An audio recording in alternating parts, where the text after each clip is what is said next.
Memang tak selamanya gelap.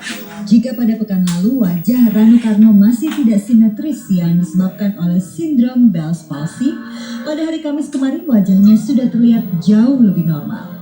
Dalam rapat bersama Presiden Jokowi dan para menterinya di Istana Negara Jakarta, pelaksana tugas Gubernur Banten itu menyatakan sudah hampir pulih seperti sedia kala.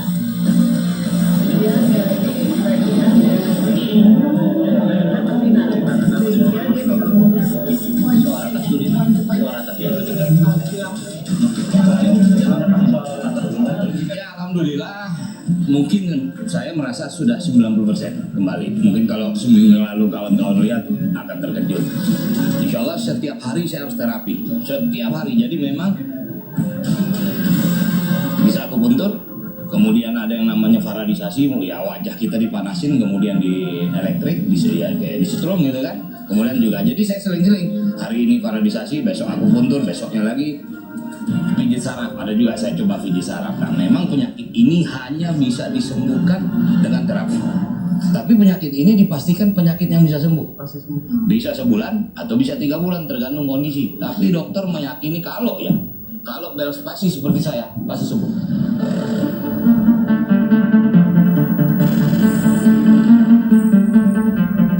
Semenjak divonis mengidap sindrom Bell's palsy sekitar 4 minggu lalu, Rano mengaku menjalani terapi setiap hari. Dan seperti penjelasan para ahli, sindrom itu memang bisa sembuh 100%. Hal itu juga diamini oleh Amina Cendrakasih yang tak lain adalah orang tua Rano dalam sinetron Sidul Anak Sekolahan. Berkaca dari pengalaman kerabatnya, sosok yang sangat populer dengan sebutan maknya itu tak lupa membesarkan hati Rano. Emangnya sebenarnya sebelumnya Rano ada saudara saya juga yang sakit lebih tua dari saya gitu juga, tapi dia kayaknya lebih parah dari Rano gitu. Tapi udah sebentar nggak sampai 2 minggu juga udah mulai baik gitu. Jadi katanya dari udara lagi itu, saya juga nggak tahu tuh. Ya prihatin lah gini, tapi kan mungkin Rano terlalu capek, apa kita nggak tahu ya. Namanya juga manusia kan ada batasnya. Meski maknya juga mengidap glaukoma sejak 3 tahun silam yang menyebabkan kebutaan, namun jiwa keibuannya tidak mampu dikesampingkan tokoh berusia 77 tahun itu. Ia tetap berusaha membesarkan hati Rano, meski Rano hanya anak dalam sinetron legendaris tersebut. Namun bagaimana mungkin maknya mengetahui kondisi Rano sedangkan ia sendiri tidak dapat melihat? Kan dia cerita sama Ade, dia bilang dia udah baikan kok sekarang gitu. Malah dia bilang jangan bilang nyak ya, katanya gitu. Saya udah bilang, anaknya kan, bang sakit apa? Kalau nggak ngomong menyaknya udah tahu. Dari mana tahu? Dengar TV gitu. Nah, kacau lagi kan. Iya kenapa lu Dul? Ya tetap aja manggil kita Matul Dul aja.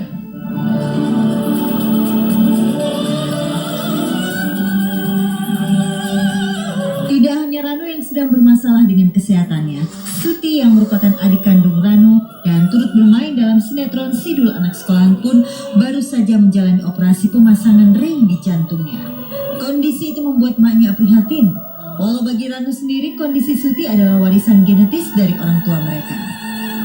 Ya, Suti memang diabetes sih dia kan. Kalau jantung dia memang udah 3 tahun yang lalu harusnya dia ketakutan baru kemarin ya tidak lepas dari barangkali memang kita keluarga ada turunan. Ibu juga sudah bebas, dia juga pasang ring. Kakak saya Ruby juga pasang ring.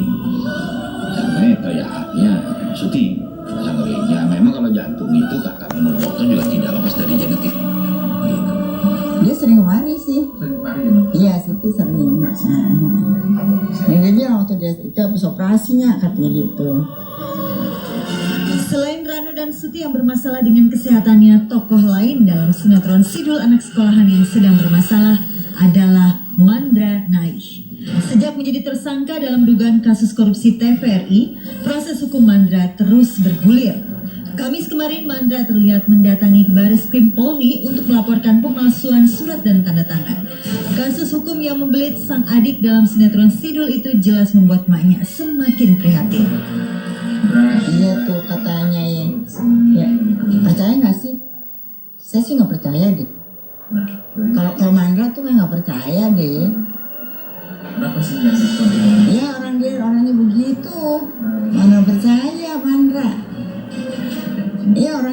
segitu ya baik baik banget gitu, orangnya biasa aja apa adanya gitu.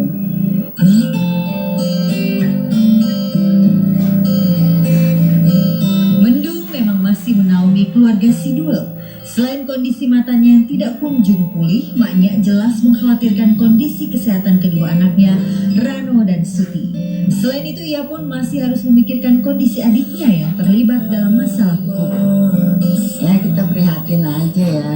Masalahnya kan bukan dari keluarga itu juga sih, kan bukan kita aja, mungkin banyak juga sih orang yang begitu. Tapi ya kan karena nggak terkenal jadi nggak tahu. Ya kan, prihatin aja. Ya itu aja lah sih, kita mesti gimana ya? Tetap kayak prihatin aja lah, juga kita, saya juga doain malah biar pas sembuh. Anda juga mesti itulah hati-hati kalau apa-apa. Jangan percaya aja sama orang. Kita kan nggak tahu ya. Orang kadang-kadang baik, bukan kita nggak tahu di belakangnya sih. Kata orang, selalu ada pelangi setelah hujan badai. Saat ini keluarga Sidul anak sekolahan masih dinaungi mendung. Akankah reuni Sidul yang sudah beberapa waktu ini digadang-gadang akan realisir? Lantas apa harapan terbesar maknya ketika mendung yang menaungi keluarga Sidul ini tersibat? Kan Rano pernah waktu itu mau syuting Sidul lagi. Kata entarnya udah ngeset di kamar situ, entarnya kamarnya depan situ aja, kita keset gitu. Dia bilang kan, lebaran lah, wah bukannya nggak jadi nih, ditunda nih, katanya gitu. Apa ya? Ya kalau dikatakan tertunda iya barangkali. Ya sih sibuk segala macam ya. Ya kalau dalam waktu dekat sih tidak mungkin gitu. Ya artinya secara timing memang agak sulit diatur ya. Cuman ya